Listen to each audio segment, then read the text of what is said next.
here's Joe. Okay. Well, thank you, Jan, and good afternoon, everyone.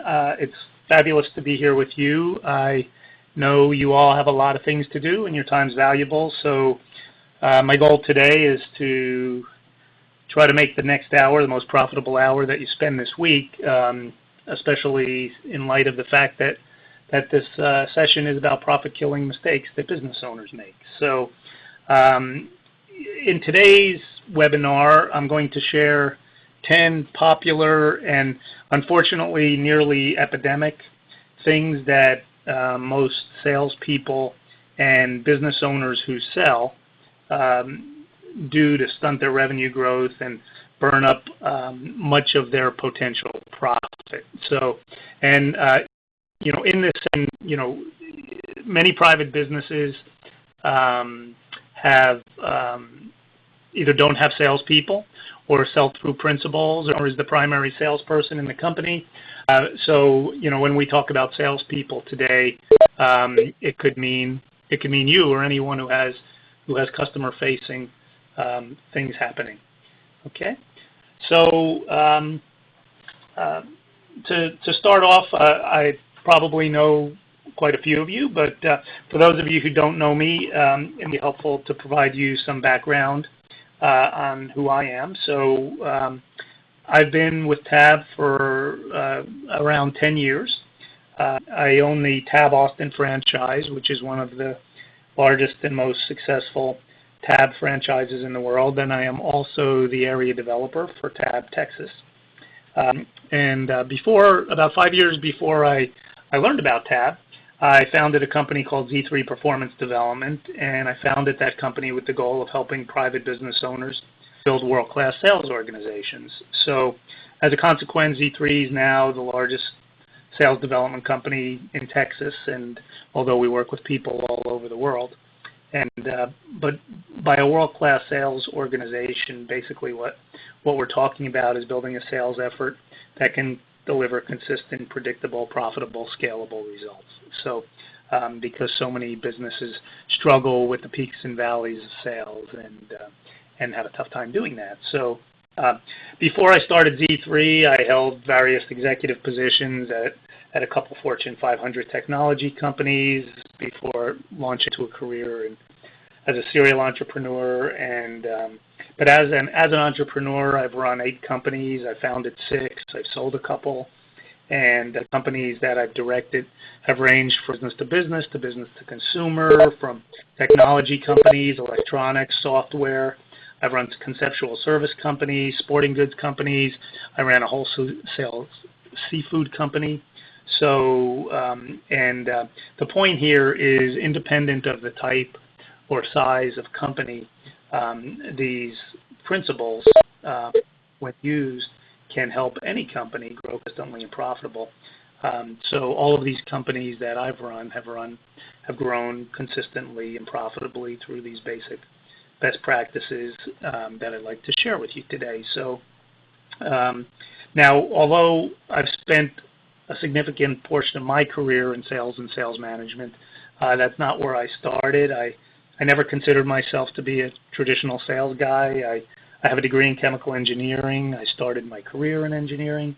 I've always been amazed at the huge percentage of companies that have massive problems in consistency and sales growth and profit, who do little or nothing to fix it, or who keep doing the same things over and over and over again and expect different results. So I'm also amazed at the amount of business owners who deal with a huge volume of frustration about their lack of effectiveness in the sales effort, but again, continue to do the same thing and hope for different results. So, like most professionals who spend any time into sales management, I wound up in this profession completely by default. Most of you know that people don't go to school to become salespeople. There are no great degrees that you could find at a university where you can become get a BS or a BA in sales. And I guess that's part of the reason that so many salespeople are just blind, and so many sales organizations or organizations that should be sales organizations are flying blind. So for me, for just about everybody in sales or sales management or sales leadership. Necessity is the mother of invention. So at any rate, I'm not a big fan of PowerPoint, but this is a webinar, so we've thrown some slides together to guide this discussion. As Jan mentioned, you're welcome to submit questions via chat. I'll try to take one or maybe two breaks throughout the course of this conversation, so we could pause to take live questions if you'd like to do that. And but we do need to be sensitive to time, so let's get cranked up. All right.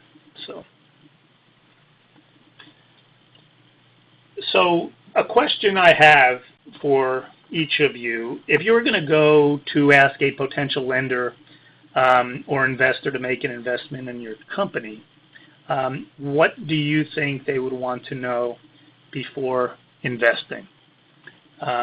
Would they want to know that your product is great? Would they want to know that your service is great? Would they want to know what your thoughts or feelings are about those things? And I think as we think through that question, what just about any investor would want to know before investing in your company is, can this company consistently grow profitably? So again, it doesn't matter if you're B2B or B2C. It doesn't matter if you're technology or widgets or whatever kind of company you happen to have, or a service company. Really, anyone who would want to invest in your company, either financially or an investment of time if they're an employee, investing in their career growth, they really want to know, can you grow consistently and profitably?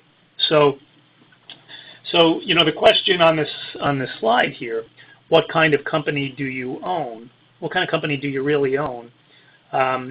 If you were to answer that question by saying, I own a software company or a food company or an IT service company, I would suggest that while those all may be sort of true, it's probably a good thing to understand that your company at the end of the day is really a sales company, okay?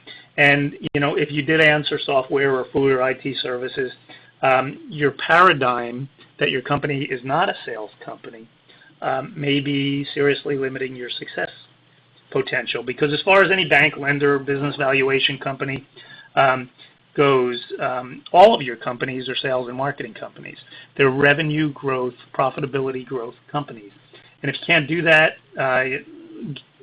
wringing some investment out of them is going to be a challenge, to say the least. So now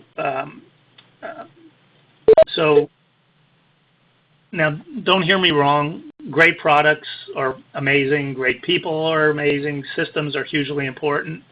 You guys discuss all of those things in your tab boards with your coaches every single month. So, but the fact is, no matter how great your products, people, or systems are, if you're unable to grow revenues profitably on a consistent basis, your company just simply isn't going to thrive.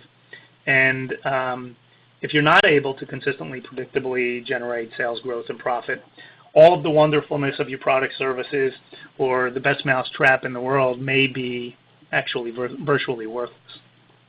So now, as private business owners, you have a lot of freedom.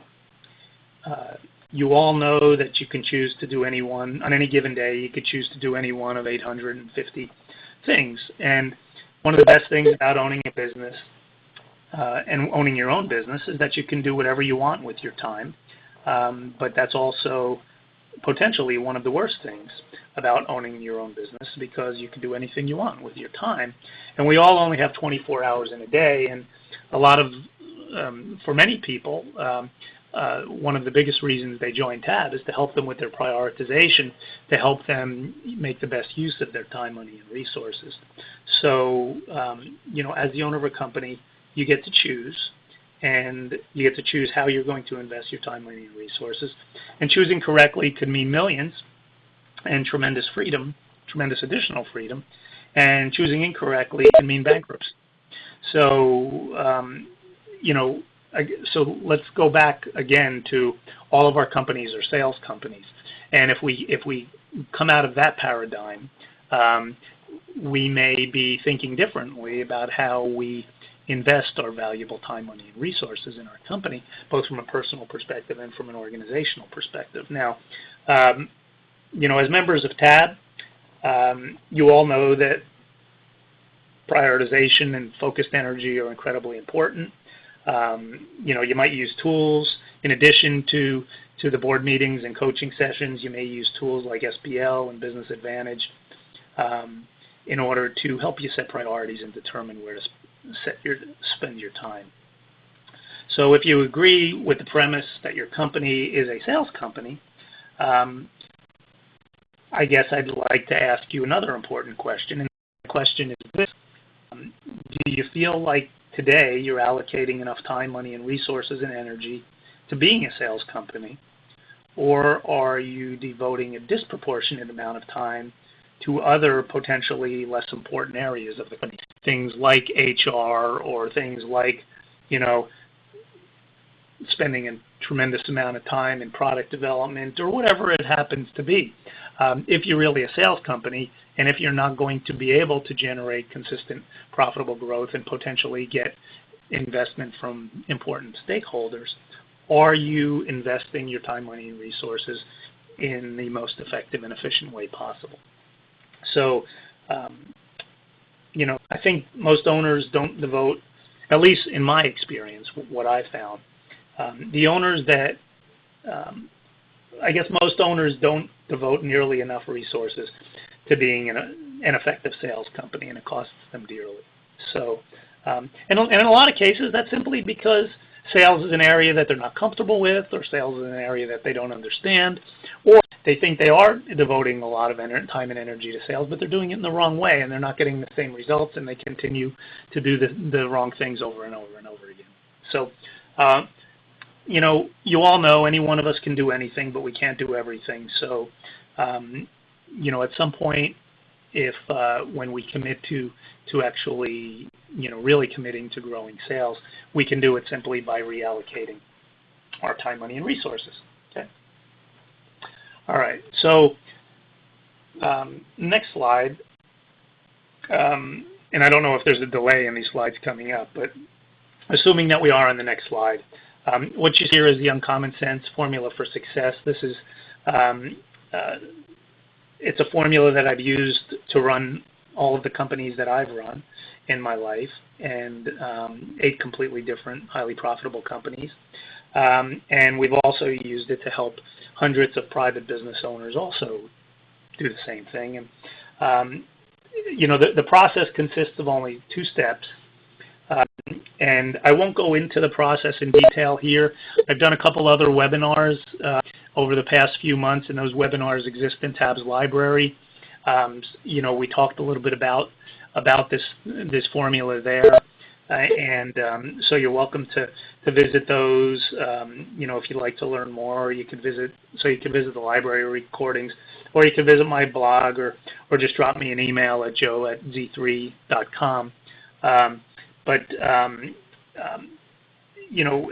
also in addition to the formula, I've boiled all of the sort of somewhat mysterious world of growing sales into a simple 2-page checklist that any owner can use as a guide to upgrading their sales. And that checklist will be included with the distribution of this recording, which usually comes out within 24 hours of the webinar. So you'll be able to see that.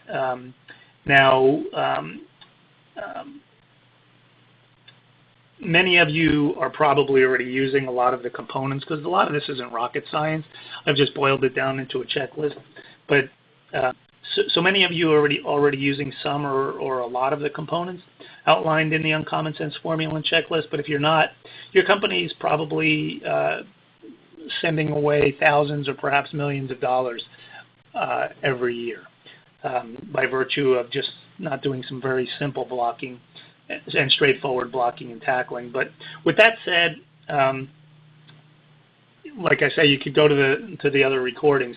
But with that said, there's an equivalent huge volume of money that might be being wasted each and every day in the tactics, in the conversations that salespeople and business owners are having with their prospects, with their existing customers, and with their other potential stakeholders. So let's begin to drill down there now.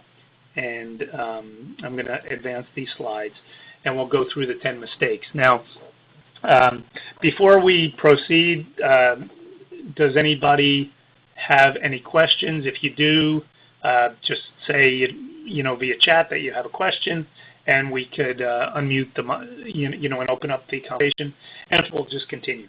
Okay. All right. So, mistake number 1. And again, these are 10 profit-killing mistakes. 10 mistakes that salespeople or people that are having conversations in sales interviews, things that people do that are epidemic. They're very, very popular. Just about every private company that we work with has 1 or 2 or sometimes all 10 of these issues going on simultaneously, costing them thousands or millions of dollars. So, profit-killing mistake number 1 is very simple. It's that salespeople simply talk too much. And they not only talk too much, but they talk way too much. Okay? So, the thing is, effective selling isn't about blabbing. It's not about acting like an expert. It's not about talking about everything you know. It's not about showing up and throwing up all over someone, telling them about how you are or your company is. It's not about giving great presentations. It's not about giving great demos. It's not about putting together awesome, glossy presentations. Now, I'm not or proposals. I'm not opposed to great presentations or demos or awesome, glossy proposals, but effective selling isn't about any of those things. Effective selling is about understanding and creating win-win scenarios by virtue of the development of trust. Okay? And by accomplishing all of those things in a time-effective manner, because as a salesperson or as a business principal who's selling, all we have at the end of the day is time. We all have 24 hours in the day, and effective salespeople, effective business developers, effective principals that sell effectively really understand the value of time, and they're not willing to burn up time. They're not willing to give it away because buyers ask them to jump on the table or jump on the desk and start dancing around with their tap shoes on. So all of that happens. The development of trust, the creation of win-win scenarios, the understanding of where somebody is and where they want to be in a time-effective manner. It doesn't happen by talking. It happens through effective listening, through effective understanding, and through effective what we call buyer facilitation. Okay. Now, and the fact that a lot of times when people think of born salespeople, or you hear people talk about born salespeople, a lot of times those are people that are great at talking. They just have the quote gift of gab and things like that. Okay. A lot of research has been done on this, and talking has absolutely no relevance to whether or not someone's a good salesperson. All right. So for those of you who don't feel like you're good salespeople, or have organizations where the people that need to sell don't feel like they're good salespeople, like they don't have good sales skills, or they're not strong in sales, this is really good news, because they can stop being quote traditional salespeople and start being effective salespeople. Okay.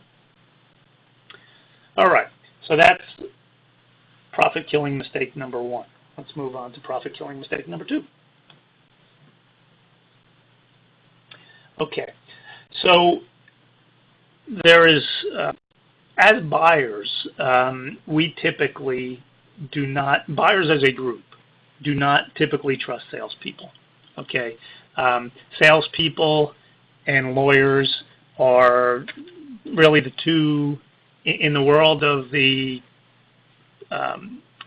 buying community and the people community, the two least trustworthy groups of people are salespeople and lawyers. Okay, so that's a very important thing to know when we're engaging with people, and it doesn't matter what it says on our business card. It doesn't matter if it says sales, sales rep or account manager. It doesn't matter if it even says CEO or principal or managing director, because once we engage with someone who is a quote buyer, then we can potentially show up as quote salespeople. Therefore, walking into that conversation, trust isn't necessarily at a fever pitch. Buyers don't trust salespeople. Salespeople don't trust buyers in general. Okay? Now, so basically what that means is that many selling interactions are set up as more of a negotiation or a tango, where people are stepping on each other's feet instead of being set up as an adult conversation. And that's a huge waste of time and money. So the second mistake that we need to talk about really relates heavily to time management and effectiveness.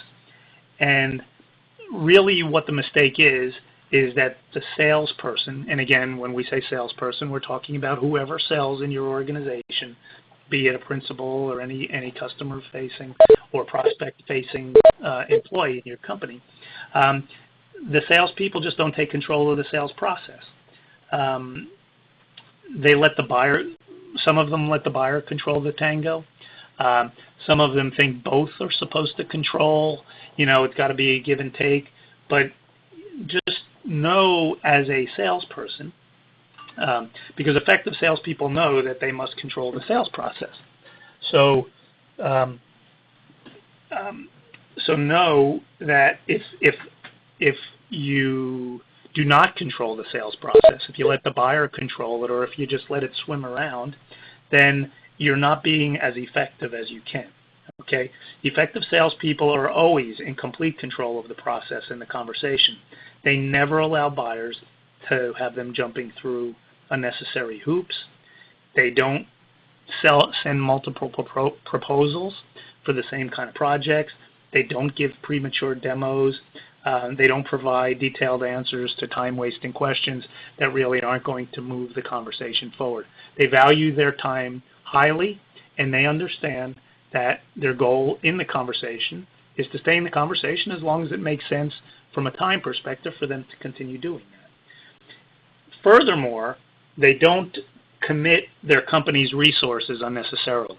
And this is a big one, especially if you happen to be in the kind of company where it costs some significant amount of time, money, or resources in order to create a proposal.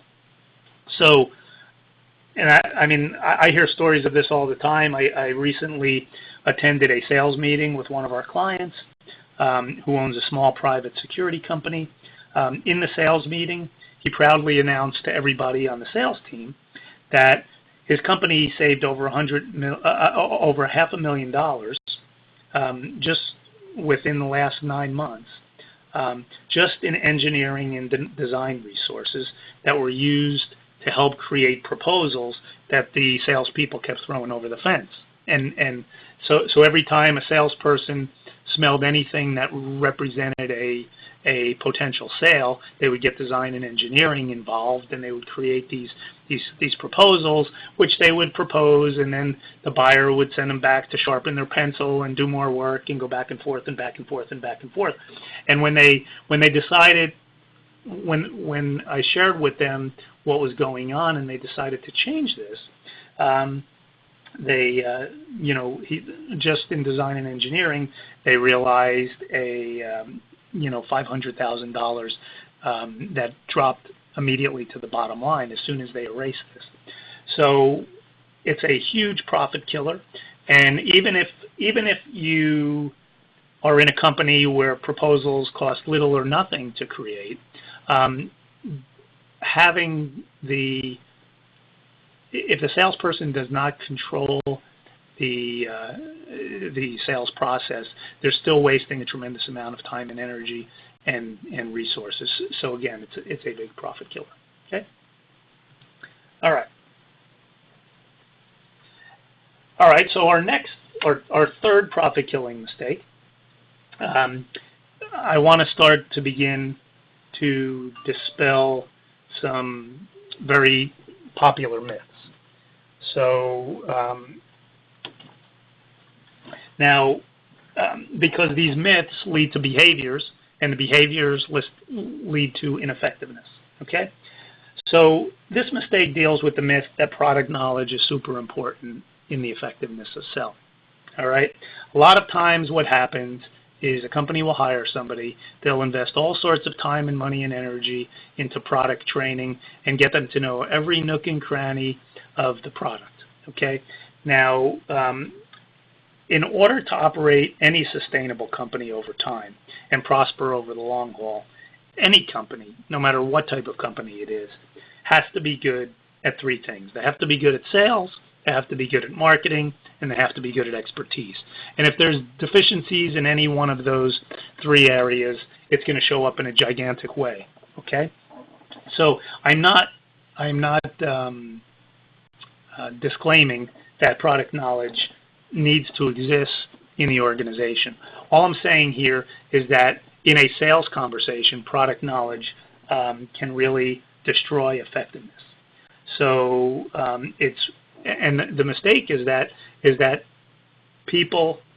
salespeople and people that sell far overestimate the importance of product knowledge. It's way overrated. In a sales conversation, product knowledge can actually be detrimental. I think some of the poorest salespeople I know in the world are huge product knowledge experts. They may be the salesperson on the sales team that has the most product knowledge in the company, but it doesn't translate into selling. It doesn't translate into revenue growth. It doesn't translate into profit. It translates into making that individual feel great because he or she has a lot of product knowledge. Okay, so. Do any of you know any people that maybe have a huge volume of product knowledge but don't really sell effectively? If you think through people that you know, I suspect you could come up with some people. Okay. So now there are other types of knowledge that are way more profitable than product knowledge. Client knowledge is more important than product knowledge. The knowledge of communication, the understanding of the psychology of buying, the understanding of your own self-awareness and the messages you're putting out, the knowledge of how to speak into people's listening instead of speaking into your own. All of that stuff is way more important than product knowledge in the sale. Okay. All right. So that's mistake number 4. Mistake number 5 is based on another myth, and that is the myth that price is really important. So price is way overrated in the selling process. And mistake number 4 is that many salespeople believe price is far more important than it really is to the buying decision. So, I get together with lots of salespeople and lots of groups of salespeople. And whenever I get together with a group of salespeople, I ask them collectively to tell me their number one reason for losing sales. And invariably, price will come up. And you hear price, and a lot of the salespeople say price. Okay. Then I ask them to take their sales hats off. I say, okay, you are all no longer salespeople. Now you're buyers. Okay. Everybody in this room buys things. When you go out to buy something, whether it's a car or a new coat or a new house or whatever it happens to be, something expensive or inexpensive, when you go out to buy something, what's your main criteria for buying? And they come back with things like performance and value and quality and reputation. And rarely do they say anything about, and I say, well, what about price? And they say, well, yeah, it's in the formula, but it's not really that important. All right. So with their sales hat on, it's price. And as soon as they take their sales hat off, the price thing goes away. So, and then we have an interesting conversation about why that is. Now, and the exercise is typically a big eye-opener for them, and it typically alters their paradigm about the importance of price. Now, a Forrester research study of 6,000 C-level executives was recently conducted, and basically what they asked was when they buy, what percentage or what was the most important criteria in your buying decision. And price only came back 9% of the time, okay? Product quality and service came back 19% of the time. Reputation came back 19% of the time. And 53%, the number one answer by far, more than all of the other things put together, was the interaction with the person who is selling, be it the salesperson or the principal or whoever. So when you really start drilling down into these important things, the myths start going away, and you could start to realize why so many salespeople and people that sell just burn a profit like it's going out of style. Okay. All right. The fifth mistake has to do with the fear of hearing things and really what's an acceptable answer in a sales conversation. Now, and I would say the mistake is no is not an acceptable answer, and that costs companies lots and lots and lots of money. Now, and this is a tricky one for a lot of people to understand, especially a very brief conversation or in a webinar. It's perhaps a difficult concept to internalize, but in fact, no is not only an acceptable answer, but it's actually a great answer to hear in a sales interview. It's such a good answer that it's really a good practice to encourage to actually, in a sales interview, to encourage people to say no. Because buyers don't like to say no. People don't like to say no. They'll say 800 different forms of no. They'll say, I have to think it over, or I have to talk, or they'll say, call me back next Wednesday. And all of these different things that they're really saying no, but they won't say no. So, and because as a salesperson, time is so critically valuable, it doesn't make sense to be chasing people around that said various forms of no. The best time to hear no is then and there when you're sitting in front of somebody, okay? So if the answer is no, and you learn about it, you can deal with the no there and then, or you can get on down the road to the next qualified sales prospect instead of wasting time with unqualified buyers. So salespeople are notorious for being busy or being active, and salespeople are also notorious for being non-productive. Very, very, very, very, very few salespeople are productive. And productivity is what you're paying them for. You're not paying them to be active. You're not paying them to be busy, okay? You're paying them to generate profitable sales.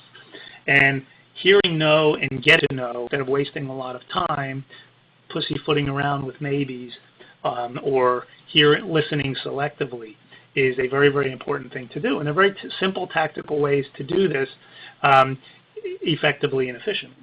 Okay. So no is a great answer. Yes is a great answer.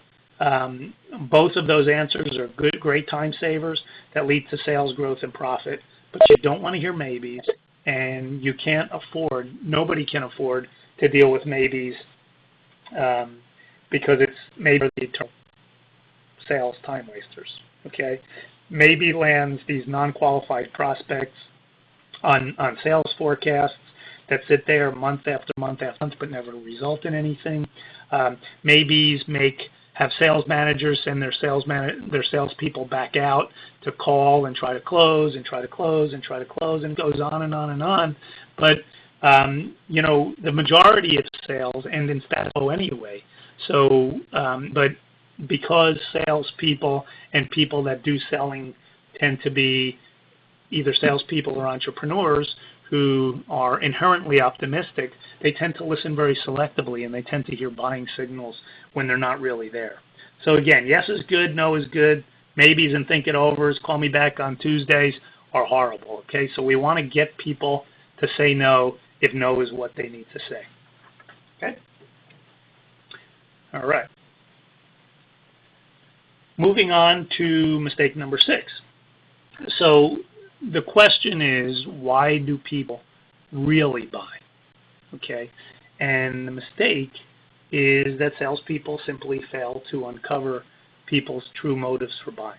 Now, buyers in 100% of cases, buyers buy for their reasons. They don't buy for your reason. And if you look at a picture and you say, wow, everything's in place, why aren't these guys buying? I don't understand. It's because they see a different picture than you do. All right? So because buyers buy for their reason, and to you it could look like a no-brainer, but to them it doesn't necessarily look like a no-brainer. So they buy for their reasons, not yours. Now, it's very important to uncover true motives, and salespeople are horrible at doing this. And true motives don't just relate around needs, but they relate around personal reasons, pain. Organizations don't buy, people buy. And people buy for personal, emotional reasons. People do not buy for organizational, tangible reasons. They don't. So, they'll have a lot of conversations about those things, but I can promise you that an individual will never pull a trigger on a significant sale unless they have a personal, emotional reason for buying. And if they don't, it's just not going to happen. It's going to, again, sit on the forecast for a long, long time and frustrate sales managers. Okay? So some things you can do about this, is debriefing sales. Whether you win or lose a sale, do you find out why you won or why you lost? If you have salespeople, do you ask them why they won and why they lost? And when they tell you price in 95% of the cases, which they probably will, have them go back, because you know that less than 10% of people buy on price. All right, so they're not losing all their sales on price. Okay.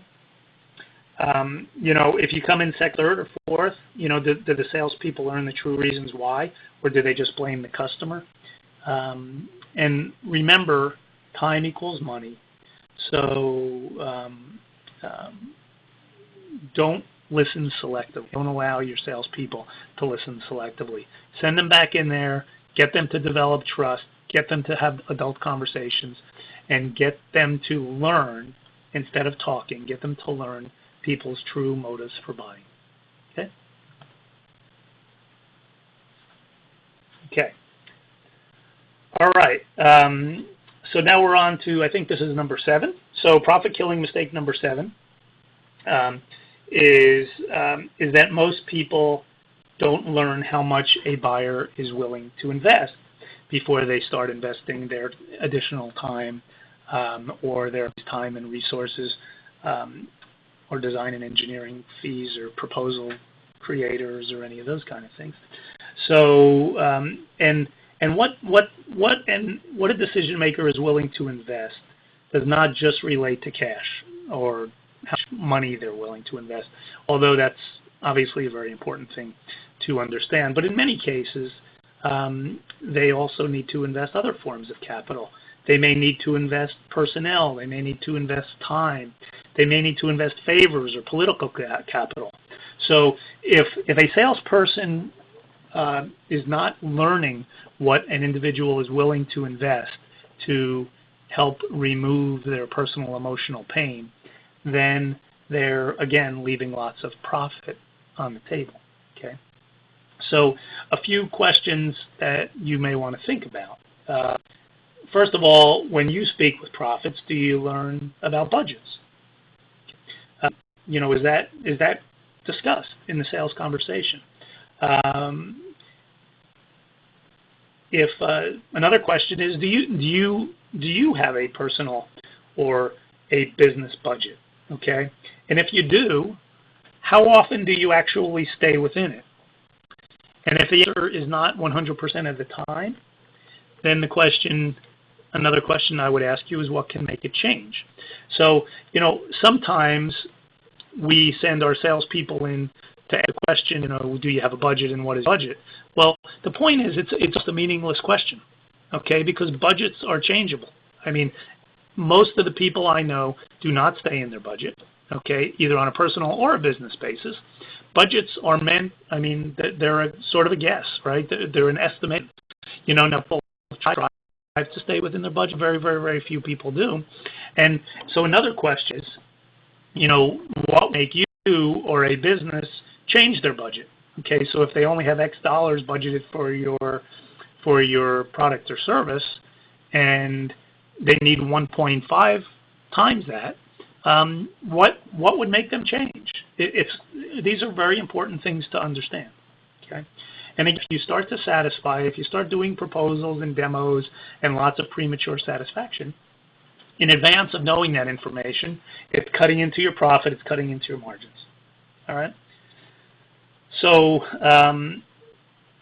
you really want to learn more about what someone is really willing to invest: time, money, political capital, favors. All right. Now, there's a weakness known as the money weakness, and it prevents a lot of salespeople from ever even discussing money. All right. And now, most people, or a lot of people throughout the course of their life, learned it's not polite to talk about money. All right. Well, either fortunately or unfortunately, in a sales interview, you have to talk about money. It's a critical part of the equation. People that have the money weakness will take stalls and objections and extend 1 month sales cycles to 6 sales cycles. And that's another huge thing that can cost profit. Okay? All right, I'm going to try to speed up here just for the time. All right, next mistake is another big profit killer, and really what the mistake is premature satisfaction. Okay, it's satisfying, it's doing all of the things that you should do in steps 9, 10, 11, and 12 before you have steps 1 through 8 completely buttoned up. Okay, it's investing salesperson time, company resources, be positively, have trust, have bonding and rapport, have needs, have pain, know what they're willing to invest, and have a crystal clear picture of who the decision maker is and what the decision process is. All right, we shouldn't be investing those resources until we understand true buying motives, and premature satisfaction is a huge killer. I mean, earlier I told you about a small business owner that was burning, $500,000 in design and engineering costs. And again, these are due to premature satisfaction. So just by taking all that satisfying stuff and back-ending it instead of front-ending it, you can save a lot of money. Now again, you may not have, in your companies, it may or not cost you a lot of money to send proposals and do it, but it doesn't really matter. It is costing you something, because premature satisfaction has a cost in 100% of cases. At best, trust will erode, you'll extend sales cycles, and you'll lower your margins and your profit on sales that you get. In the worst case, you'll burn up lots and lots and lots of design and engineering and proposal generating costs. And at really worse, you'll lose business and you'll get your company a bad reputation. Okay, so just understand that premature satisfaction has a major consequence in 100% of cases. All right. Okay. Mistake number 9 is one that most of you as tab members probably have a good understanding of. Mistake number 9 is that most salespeople simply do not follow a selling process. Now, as they don't follow a series of steps that leads to results, which is what a process is. A process is not a strategy, it's not a model, it's not a philosophy, it's not an approach. A process is a series of steps that leads to a result. And if you or your salespeople are not following a series of steps that leads to a result in an effective way, every step along, or not step along the way, is costing you money, because there is one step which comprises the most effective and efficient use of your process. Okay. Okay. Now, you all have processes in your business. You may have processes in your manufacturing or distribution or hiring or payroll. Businesses cannot survive without processes. But very, very, very, very few businesses, especially very few private businesses, and have sales processes. And some of those that do have a sales process written somewhere in the bowels of their operations manual for their company, their salespeople don't necessarily follow those processes. So if you have a sales process in your company, make sure your salespeople follow it. If you don't have one, adopt one and get everyone to begin to adopt it. Okay, whether it's your principals or your salespeople, get everyone in the organization who has customer-facing and prospect-facing conversations to adopt it. Okay. So premature satisfaction. I just had a question that came in to the last slide, which is please expand on your definition of premature satisfaction. Premature satisfaction is when we do things, when we satisfy, when we send proposals, when we give demos, when we give exhaustive presentations, and when we start to do things that expend a lot of company resources in advance of knowing all of the critical things that we should know. And the critical things that we should know are, do we have trust with the buyer? Are we having an adult conversation? What are the buyer's true buying motives? How much is the person willing to invest in terms of time, money, resources? What is the decision process? Who is the decision maker? So if we start to invest all of the back-end things in advance of having a clear understanding of all of those front-end things, we call that premature satisfaction. And it's a huge profit killer. Okay? Okay. Back to our, so back to this slide. You know, the consequences of not having a process are ineffectiveness, inefficiency, lots of money, you know, going down the drain. Okay. The potential rewards for having a process in sales are the same as having a process in any other area of your business. You know, processes are repeatable, they're scalable, they're manageable, they're trainable, they save time, they're effective, they're efficient, they help to create realistic forecasts, they're measurable, they're improvable. There's a reams and reams of benefits in having a process sales. And again, this is part of the reason that I started Z3 15 years ago. As, you know, as an engineer, I spent a lot of time with processes, and I couldn't understand why companies didn't have processes. And I was really blown away when I started to learn how few companies had sales processes. Okay? All right.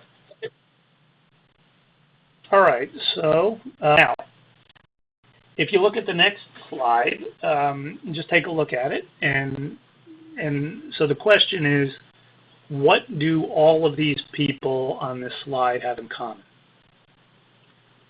And I'll let you think about that for about 5 seconds before I give you the answer. And if you guessed that they are all professionals, that is the correct answer. All right? So, you know, anyone who needs to perform at a high level, whether it's a surgeon or a pilot or an engineer or a professional golfer, professional athlete, a police officer, a nurse, all of these folks are professionals. And, you know, professionals can't afford to perform at a substandard level. You know, if you're a doctor or a pilot or a fireman, you know, the consequences of poor performance can be devastating. Now, the consequences of poor performance as a sales professional can also be devastating. It could spell bankruptcy for a private company. All right? Now, as professionals, all the folks on this slide are highly trained individuals. Many of them become certified. They get certifications. They get more certifications. They're constantly investing in continuous improvement. They're constantly investing in understanding the best practices, most effective and efficient ways to do their job. Okay? Now, despite the fact that all of our companies are sales companies, and that every company in the world is a sales company, the average salesperson in his or her lifetime has a total of 3 hours, averages a total average of 3 hours of sales training.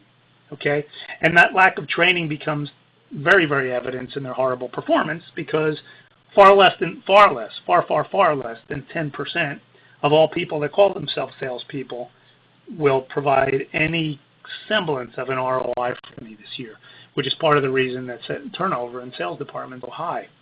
So that's really, really bad news for the community of business owners and for the community of sales. But you know, it's bad news that the average salesperson is pathetic, but that's great news for you and your sales team, because with a minimum of effort and a minimum of focus and a minimum of commitment, you can blow past them, because even average salespeople tend to outperform the vast majority of salespeople because the community of salespeople is so bad. Okay. All right. So those are the 10 crucial mistakes. I want to leave a couple minutes for questions, but just to recap. First of all, salespeople talk way too much. Secondly, salespeople allow the buyer to control the sales interview, costing lots of time and energy. Mistake 3 is product knowledge is way, way, way overrated. And mistake number 4 is price is also way, way, way overrated, and it's not the reason that people get or keep business. Okay. Mistake number 5 is that salespeople don't understand that no is an acceptable response. Okay. Mistake number 6 that kills profit is salespeople fail to uncover true motives for buying, the true motives, okay? Not the motives that they're going to share with all the salespeople, but the true motives, okay? Number 7 is failure to reveal budgets and resources, how much someone is willing to invest in order to make their pain go away, okay? 8, salespeople fail to gain commitment before they satisfy, so they premature satisfaction. Okay. Number 9 is most salespeople do not have a systematic approach. They don't have a sales process, and if they have one, they don't follow it. And the final that salespeople simply don't treat selling as a profession. The average salesperson has invested a total of 3 hours of sales training in their career development, which is almost laughable. Okay. So, in summary, first of all, your company, no matter what it does, your company is a sales company. So please adopt that paradigm for yourself. All right. If you can't consistently generate profit, your company has little or no value. That doesn't mean you'll continue to work in it, but don't expect others to see value in it. Okay. So you continue to work in it as long as it continues to make you happy and stays in business. Okay. Number 3, building a profit generation machine is completely formulaic, so it's not magic to do it. There's no silver bullets, but it's not magic. Okay, it's just best practices. And finally, the 10 profit-killing mistakes cost many, many companies millions. So with all of that information, I would ask you one final question, and that is, now that you know that your company is a sales company, what specific action or actions will you take to improve it? Now, I know you're all, as TAB members, you're all very committed to improving. One of the reasons I love TAB is that I get to hang out with people like you. So that's the Profit Challenge. And so right now, if we could, Jan, I'd like to open up to questions. I think we have 7 or 8 minutes left, and I'm happy to address the conference has been unmuted.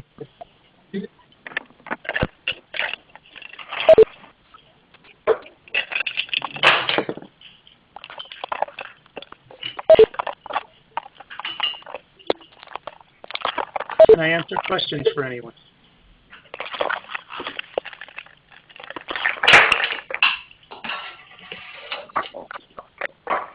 You muted the line, so if you have a question, feel free to ask Joe.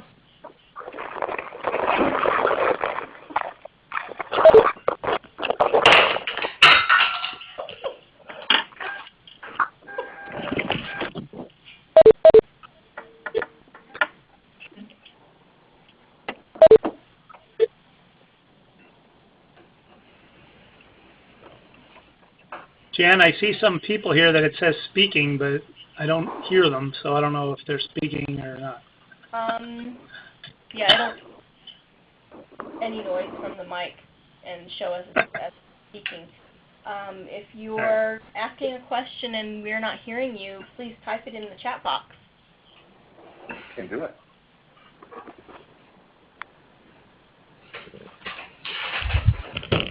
John, can you hear me? I can hear you. Okay, all companies are somewhat different, but do you have a cookie jar process that you suggest that you build around? Sure, sure. I could email you just a basic process that would be applicable to any company, and then you could embellish it if there's anything specific about your company. But really, the blocking and tackling of the process is exactly the same, independent of the type of company.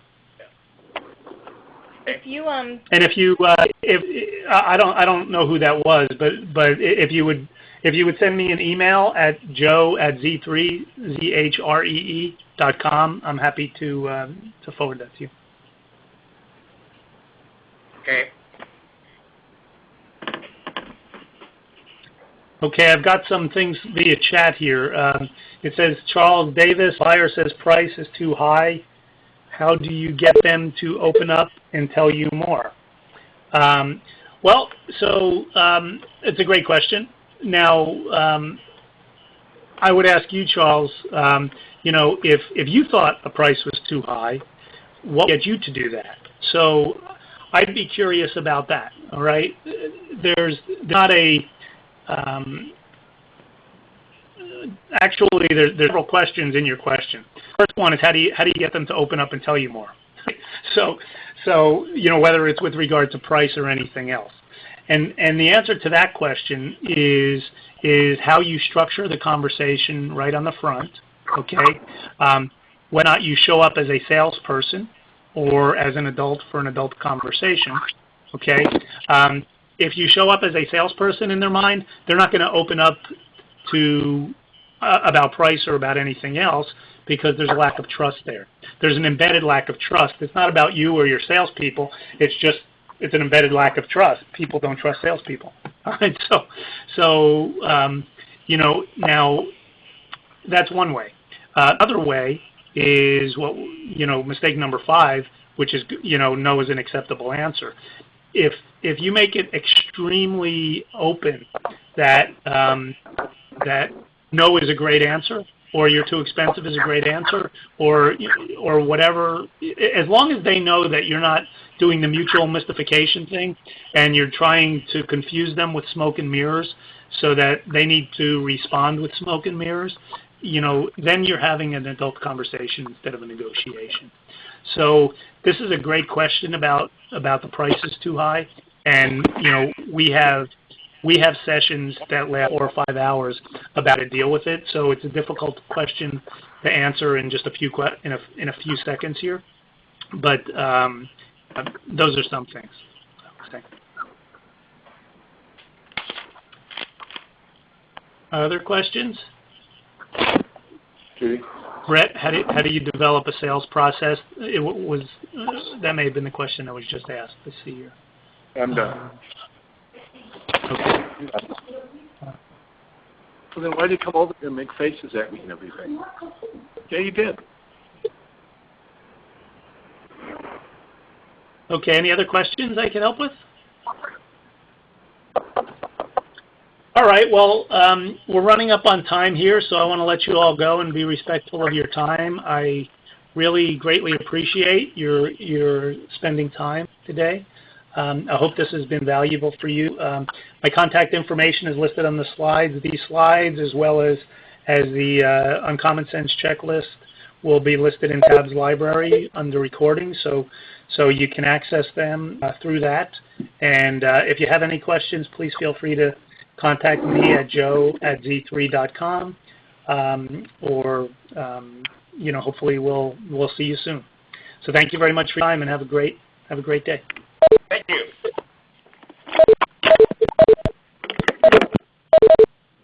Thank you. Please stand by.